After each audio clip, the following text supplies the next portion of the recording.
से बोलिए पवन पुत्र हनुमान जी की जय। आप सभी भक्तों पर और आपके पूरे परिवार पर मंगल देव की कृपा सदा सर्वदा बनी रहे। अपने मंगल कामना के लिए आइए आज की इस पावन कथा का श्रवण करते हैं। हनुमान जी आप सभी भक्तों की हर मनोकामना को पूर्ण करें।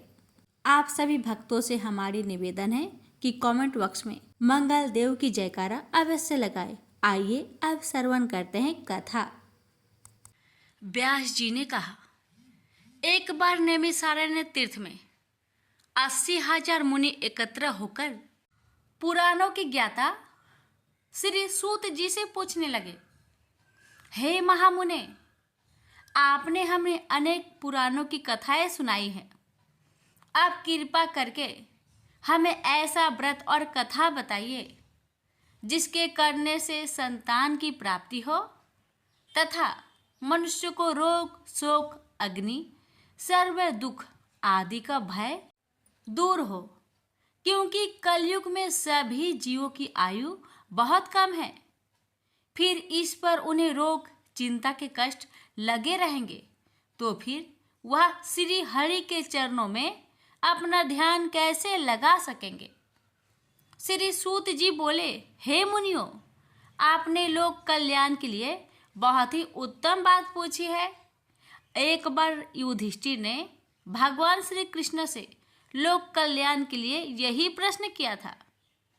भगवान श्री कृष्ण और युधिष्ठिर का संवाद तुम्हारे सामने कहता हूँ, ध्यान देकर सुनो। एक समय पांडवों की सभा में श्री कृष्ण जी बैठे हुए थे। तब युधिष्ठिर ने भगवान श्री कृष्ण से प्रश्न किया, हे प्रभु नंद नंदन गोविंद, आपने मेरे लिए अनेकों कथाएं सुनाई हैं। आज आप कृपा करके ऐसा व्रत या कथा सुनाइए जिसके करने से मनुष्य को रोग चिंता का भय समाप्त हो और उसको पुत्र की प्राप्ति हो। हे प्रभु, बिना पुत्र के जीवन व्यर्थ है। पुत्र के बिना मनुष्य नरकगामी होता है। पुत्र के बिना मनुष्य पितृ ऋण से छुटकारा नहीं पा सकता और ना ही उसका पुण्यक नामक नरक से उद्धार हो सकता है। अतः पुत्रदायक व्रत बतलाइए। श्री कृष्ण भगवान बोले, हे राजन, मैं एक प्राचीन इतिहास सुनाता हूँ, आप उसे ध्यान पूर्वक सुनो। कुंडलपुर नामक एक नगर था। उसमें नंदा नामक एक ब्राह्मण रहता था। भगवान की कृपा से उसके पास सब कुछ था, फिर भी वह दुखी था। उसका कारण यह था कि ब्राह्मण की स्त्री सुनंदा की कोई संतान न थे। सुनंदा पतिव्रता थी, भक्ति पूर्वक श्री हनुमान जी की आराधना करती थी। मंगलवार के दिन व्रत करके अंत में भोजन बनाकर हनुमान जी का भोग लगाने के बाद स्वयं भोजन करती थी। एक बार मंगलवार के दिन ब्राह्मणी गृह कार्य की अधिकता के कारण हनुमान जी को भोग ना लगा सके, तो इस पर उसे बहुत दुख हुआ। उसने कुछ भी नहीं खाया और अपने मन में प्रण किया कि अब तो अगले मंगलवार को ही हनुमान जी का भोग लगाकर अन्न जल ग्रहण करूंगी। ब्राह्मणी सुनंदा प्रतिदिन भोजन बनाती, श्रद्धापूर्वक पति को खिलाती, परंतु स्वयं भोजन नहीं करती और मन ही मन श्री हनुमान जी की आराधना करती।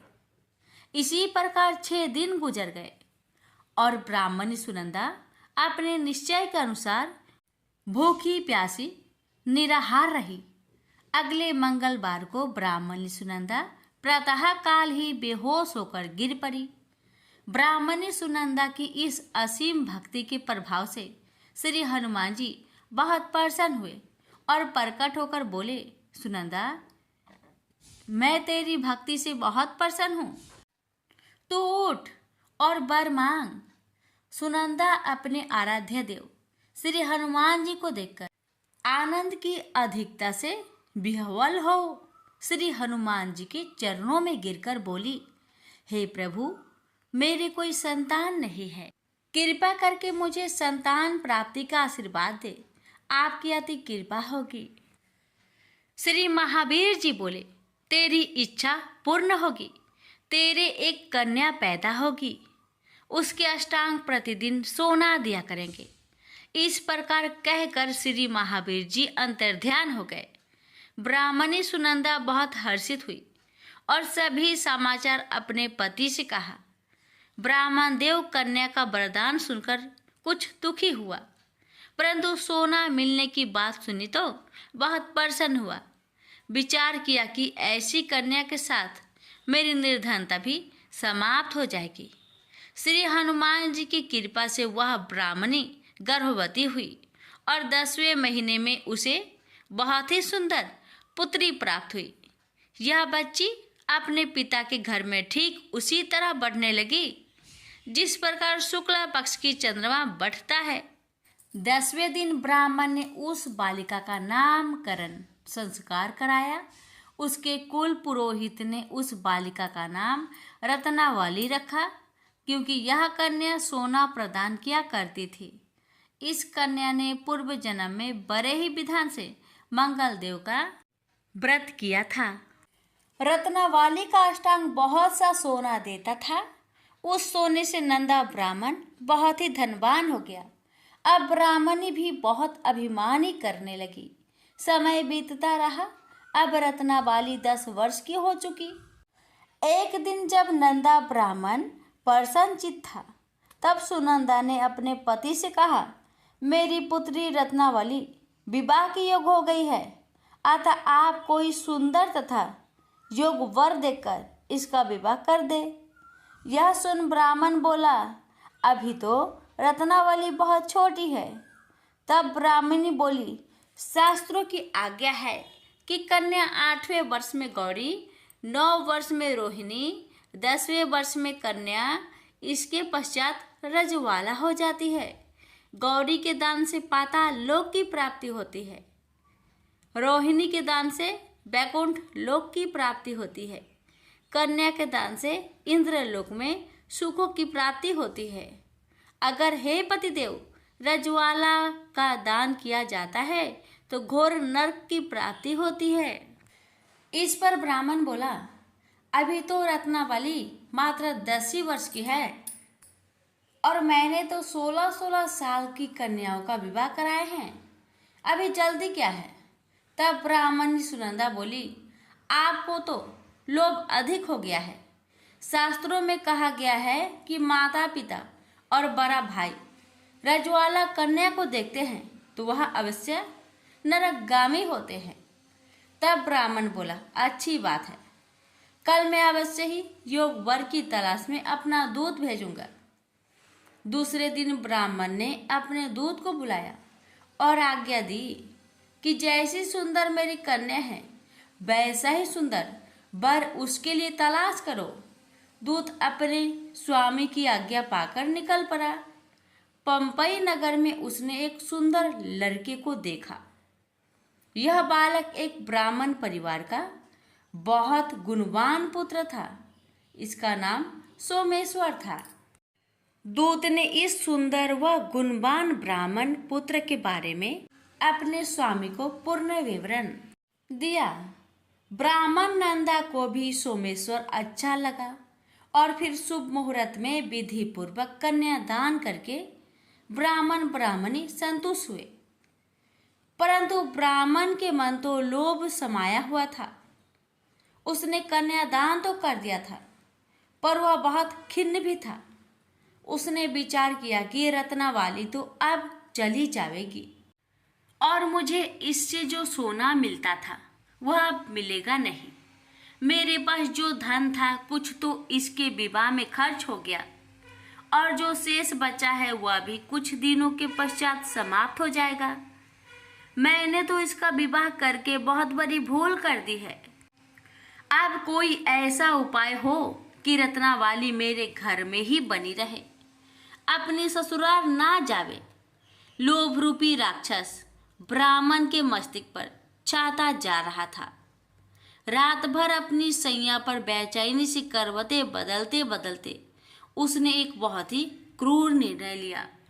उसने विचार किया कि जब रत्नावली को लेकर उसका पति सोमेश्वर अपने घर के लिए जाएगा तो वह मार्ग में छिपकर सोमेश्वर का वध कर देगा और अपनी लड़की को अपने घर ले आएगा, जिससे नियमित रूप से उसे सोना भी मिलता रहेगा और समाज का कोई मनुष्य उसे दोष भी नहीं दे सकेगा।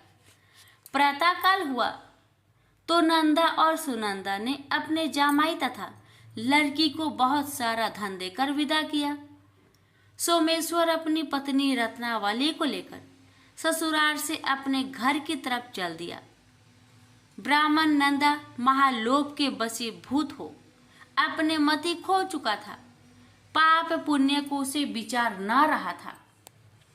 अपने भयानक व क्रूर निर्णय को कार्य रूप देने के लिए उसने अपने दूत को मार्ग में अपने जामाई का वध करने के लिए भेज दिया था, ताकि रत्नावली से प्राप्त होने वाला सोना उसे हमेशा मिलता रहे और वो कभी निर्धन ना हो।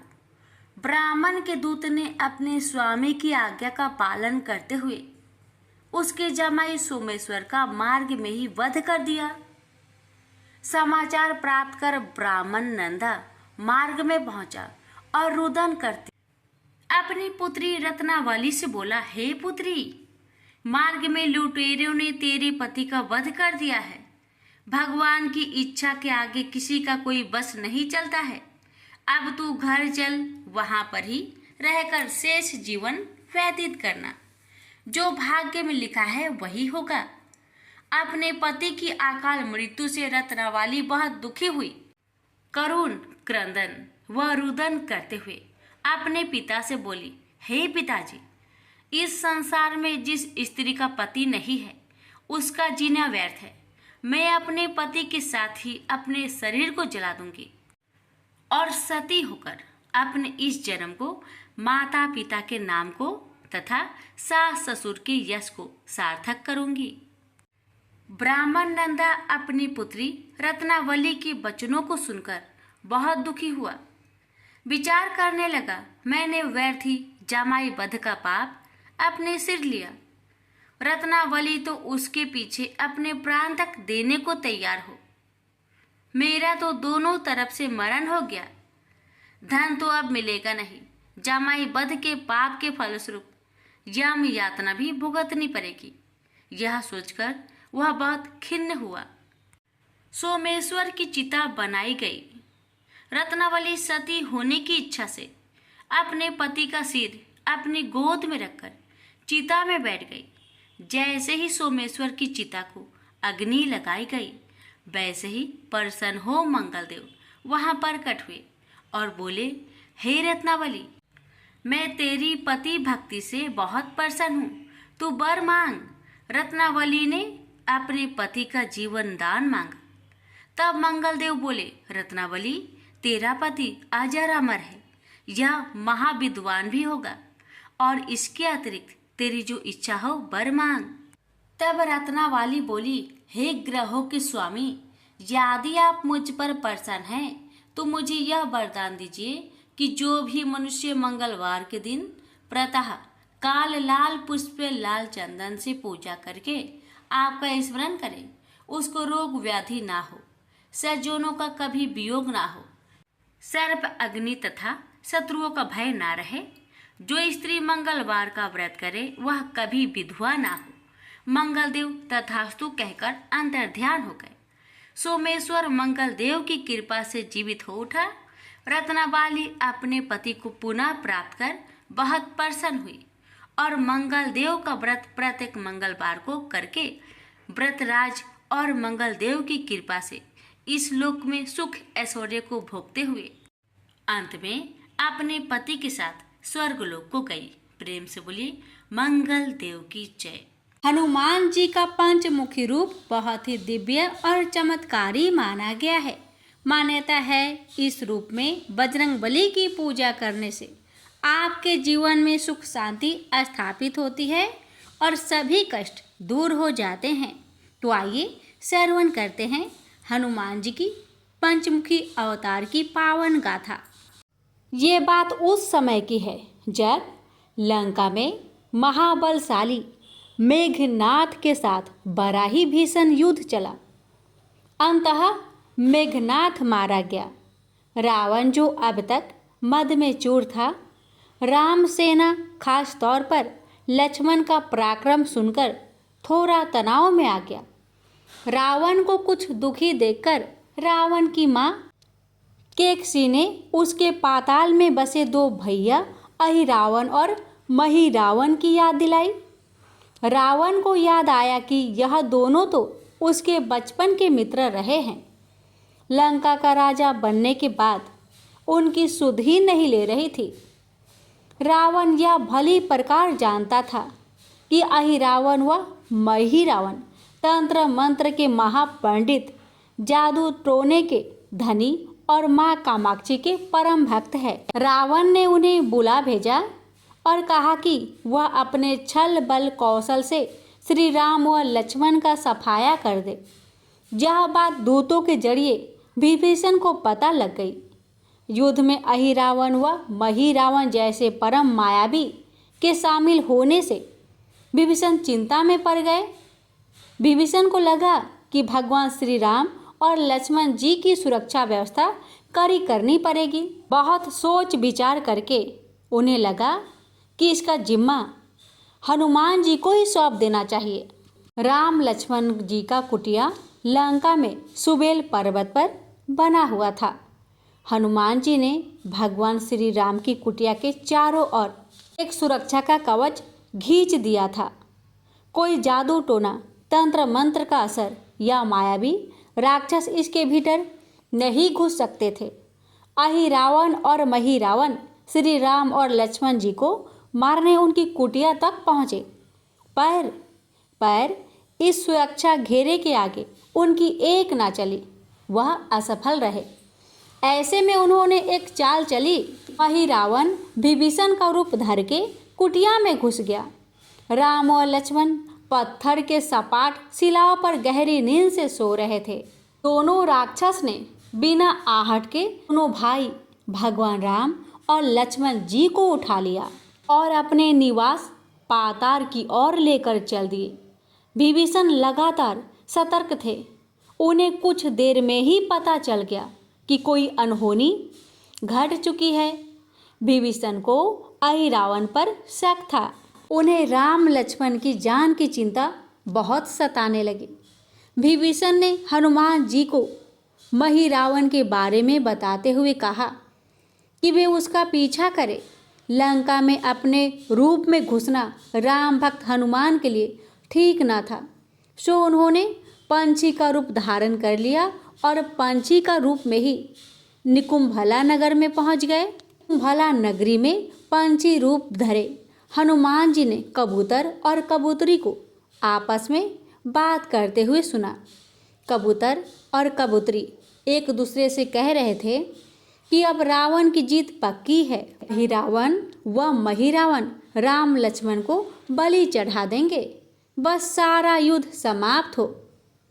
कबूतर की बातों से ही बजरंग बली को पता चला कि दोनों राक्षस राम और लक्ष्मण को सोते में ही उठाकर कामाक्षी देवी को बलि चढ़ाने पाताल लोक ले गए हैं।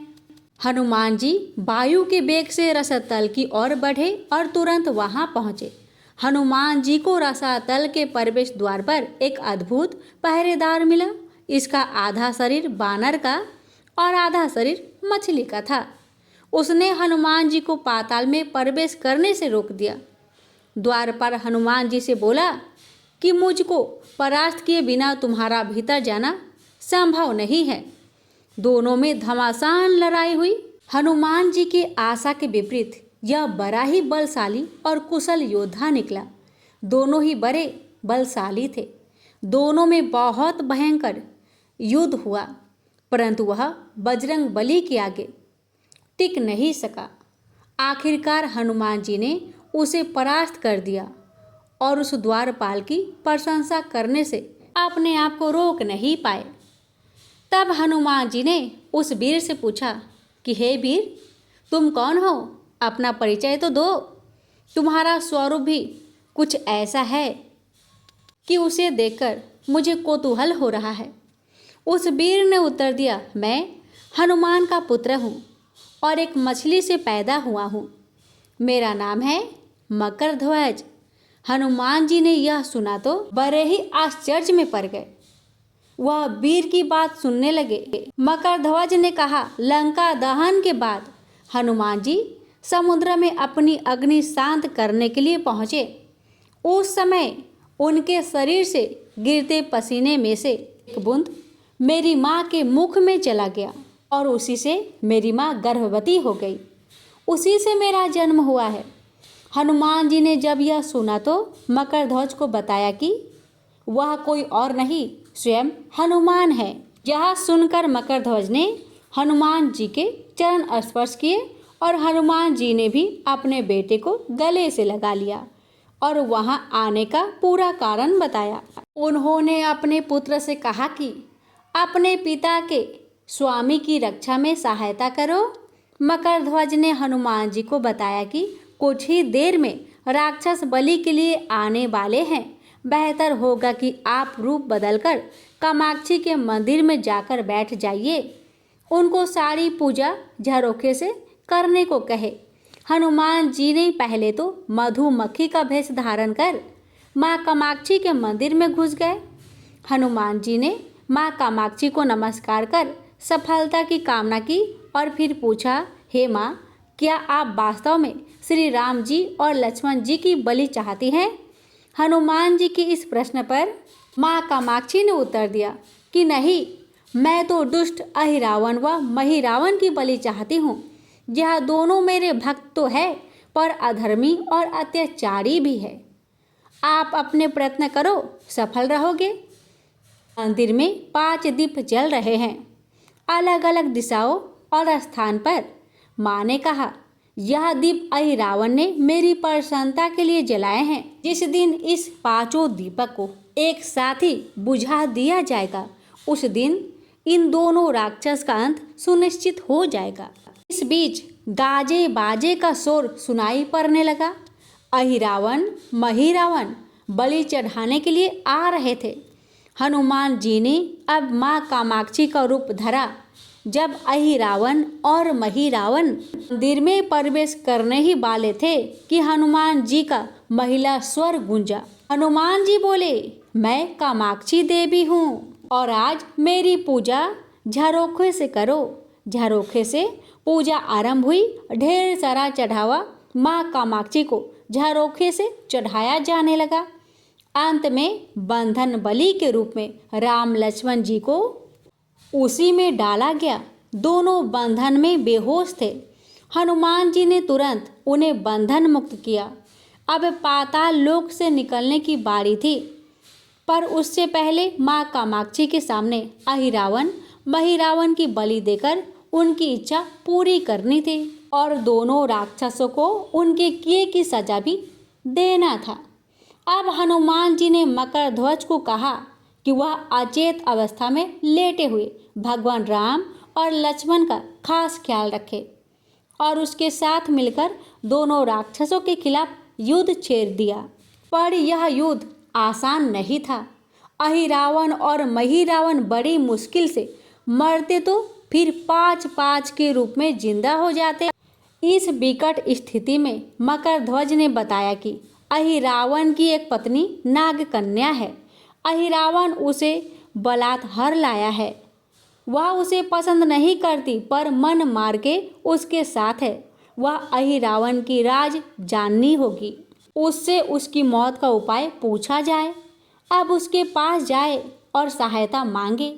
मकर ध्वज ने राक्षसों को युद्ध में उलझाए रखा और उधर हनुमान अहिरावण की पत्नी के पास पहुंच गए। अहिरावण की पत्नी नागकन्या से उन्होंने कहा कि यदि तुम अहिरावण के मृत्यु का भेद बता दो तो हम उसे मारकर तुम्हें उसके चंगुल से मुक्ति करा देंगे। अहिरावण की पत्नी ने कहा, मेरा नाम चित्रसेना है। मैं भगवान विष्णु की परम भक्त हूँ। मेरे रूप पर अहिरावण मर मिटा और मेरा अपहरण कर यहाँ कैद किया हुआ है, पर मैं उसे नहीं चाहती। लेकिन मैं अहिरावण का भेद तभी बताऊंगी जब मेरी इच्छा पूरी हो जाएगी। हनुमान जी ने अहिरावण की पत्नी नागकन्या चित्रसेना से पूछा कि आप अहिरावण की मृत्यु का रहस्य बताने के बदले क्या चाहती हैं? आप मुझसे अपनी शर्त बताएं, मैं उसे जरूर मानूंगा, जरूर पूरा करूंगा। चित्रसेना ने कहा, दुर्भाग्य से अहिरावण जैसा असुर मुझे हर लाया। इससे मेरा जीवन खराब हो गया। मैं अपने दुर्भाग्य को सौभाग्य में बदलना चाहती हूँ। आप अगर मेरा विवाह श्री राम से कराने का वचन दे तो मैं अहिरावण के वध का रहस्य आपको जरूर बताऊंगी। अब तो हनुमान जी सोच में पड़ गए। भगवान श्री राम तो एक पत्नी निष्ठ है। अपनी धर्म पत्नी देवी सीता को मुक्त कराने के लिए असुरों से युद्ध कर रहे हैं। वह किसी और से विवाह की बात तो कभी न स्वीकारेंगे। मैं कैसे वचन दे सकता हूँ? फिर सोचने लगे कि यदि समय पर उचित निर्णय न लिया जाए तो स्वामी की प्राण ही संकट में है। असमंजस की स्थिति में बेचैन हनुमान जी ने ऐसी राह निकाली कि सांप भी मर जाए और लाठी भी न टूटे। हनुमान जी बोले, तुम्हारी शर्त स्वीकार है, पर हमारी भी एक शर्त है। यह विवाह तभी होगा जब तुम्हारे साथ भगवान राम जिस पलंग पर आसीन होंगे वह सही सलामत रहना चाहिए। यदि वह टूटा तो इसे अपशकुन मानकर वचन से पीछे हट जाऊंगा। जब महाकाय अहिरावण के बैठने से पलंग नहीं टूटा तो भला श्री राम के बैठने से कैसे टूटेगा? यह सोचकर चित्रसेना तैयार हो गई। उसने अहिरावण समेत सभी राक्षसों के अंत का सारा भेद बता दिया। चित्रसेना ने कहा, दोनों राक्षसों के बचपन की बात है। इन दोनों के कुछ शरारती राक्षस मित्र ने कहीं से एक भ्रामरी को पकड़ लिया। मनोरंजन के लिए वे उसे भ्रामरी को बार बार कांटों से छेद रहे थे। भ्रामरी साधारण भ्रामरी न थी, वह भी बहुत मायावी थी, किंतु किसी कारण बस वह पकड़ में आ गई थी। भ्रामरी की पीड़ा सुनकर अहिरावण और महिरावण को दया आ गई और अपने मित्रों से लड़कर उसे छुड़ा दिया। मायावी भ्रामरी का पति भी अपने पत्नी की पीड़ा सुनकर आया था और अपनी पत्नी की मुक्ति से प्रसन्न होकर उस भौरे ने वचन दिया था कि तुम्हारे उपकार का बदला हम सभी भ्रमर जाति मिलकर चुकाएंगे। ये भौरे अधिकतर उसके शयन कक्ष के पास रहते हैं। ये सब बड़ी भारी संख्या में हैं। दोनों राक्षसों को जब भी मारने का प्रयास हुआ है और ये मरने को हो जाते हैं तब भ्रमर उनके मुख में एक बूंद अमृत का डाल देते हैं। उस अमृत के कारण ये दोनों राक्षस मरकर भी जिंदा हो जाया करते हैं।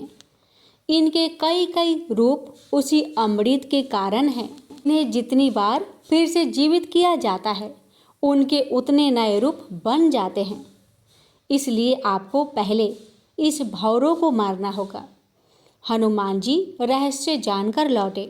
करध्वज ने अहिरावण को युद्ध में उलझा रखा था तो हनुमान जी ने भौरों का खात्मा शुरू किया।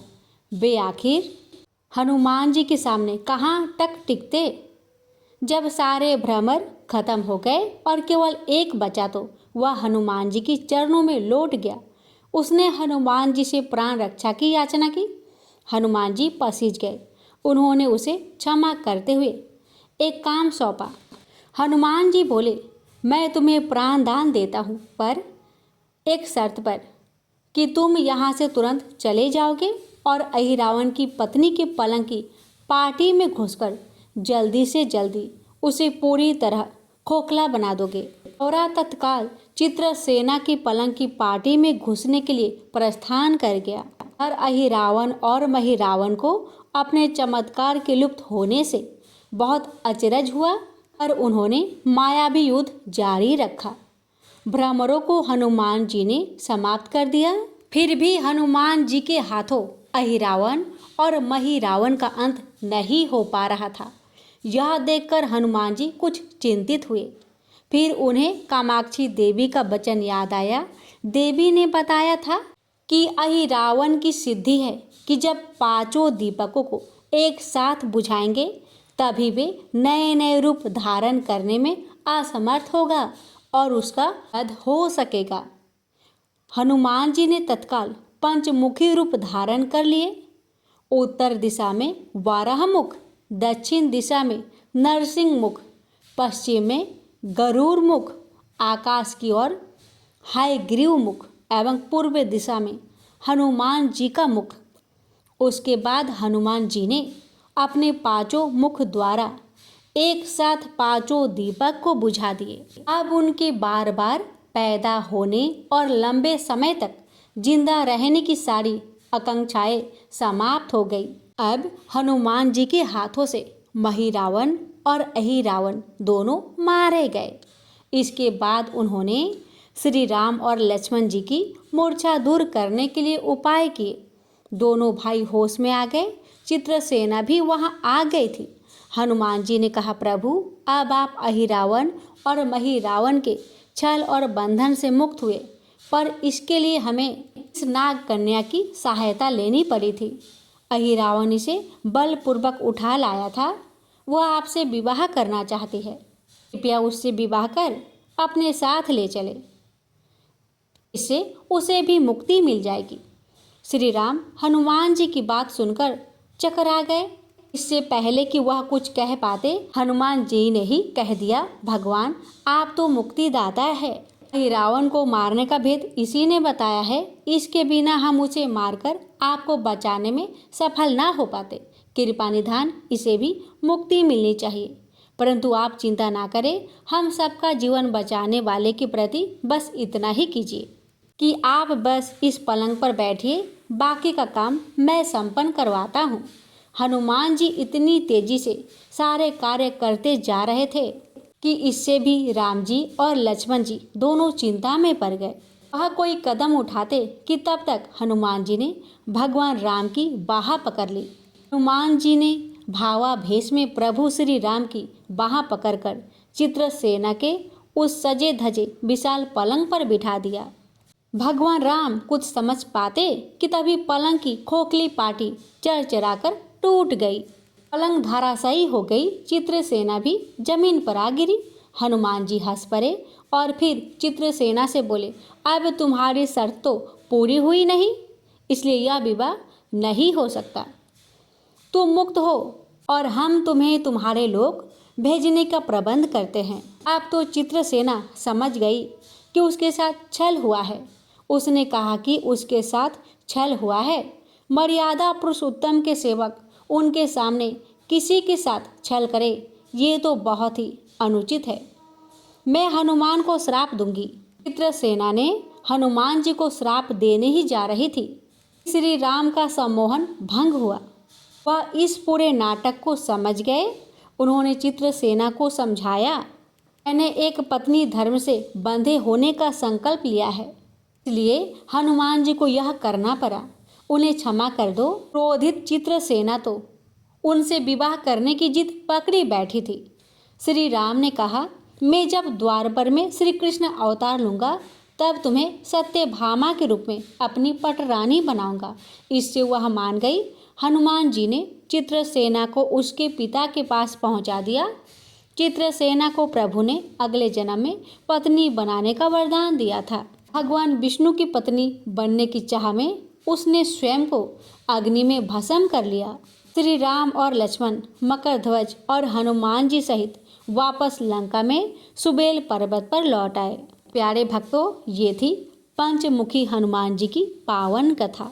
इस कथा के श्रवण मात्रा से ही हर मनोकामना अवश्य पूरी हो जाती है। प्रेम से बोलिए पंचमुखी हनुमान जी की जय। सुनिए हनुमान चालीसा।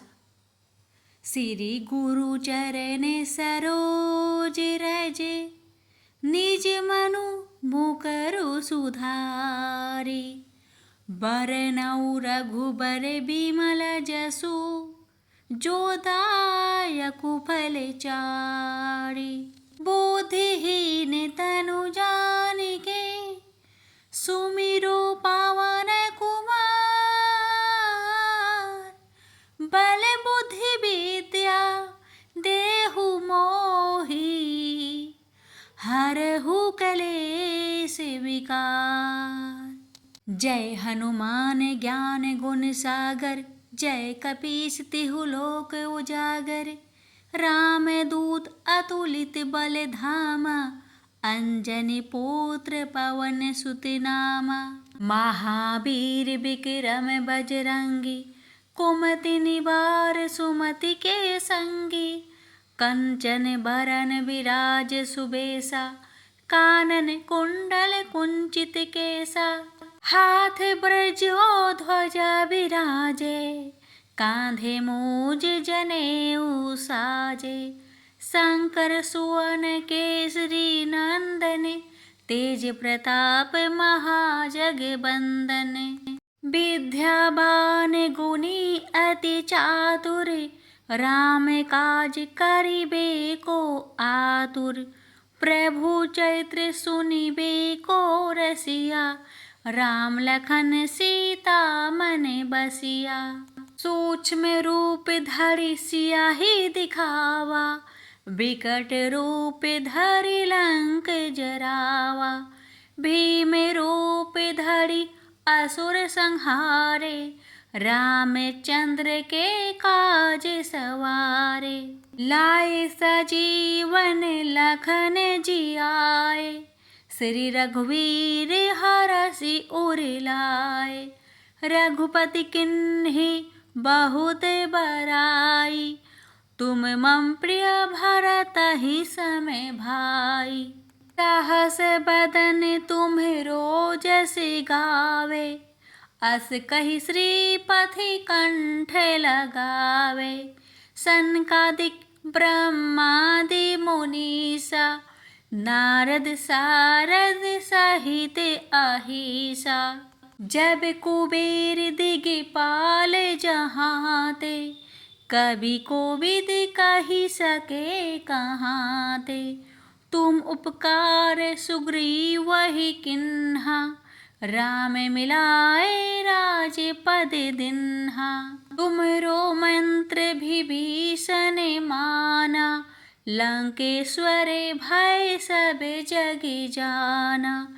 जुग सहस्त्र जो जन पर भानु, लिल्यो ताहि मधुर फल जानु। प्रभु मुद्रिका महलि मुख माहि, जलधि लांघि गए अचरज नाहि। दुर्गम काज जगत के जेते, सुगम अनुग्रह तुम रे तेते। राम दुआरे तुम रखवारे, होत न आज्ञा बिनु पैसारे। सब सुख लाहे तुम्हारी सरना, तुम रक्षक काहू को डरेना। आपन तेज सम्हारो आपे, तीनों लोक हाकते कापे। भूत पिचास निकट नहीं आवे, महावीर जब नाम सुनावे। नासै रोग हरे सब पीरा, जपत निरंतर हनुमत बीरा।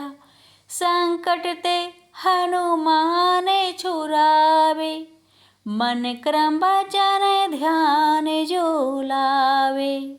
सब पर राम तपस्वी राजा, तिनके काज सकल तुम साजा।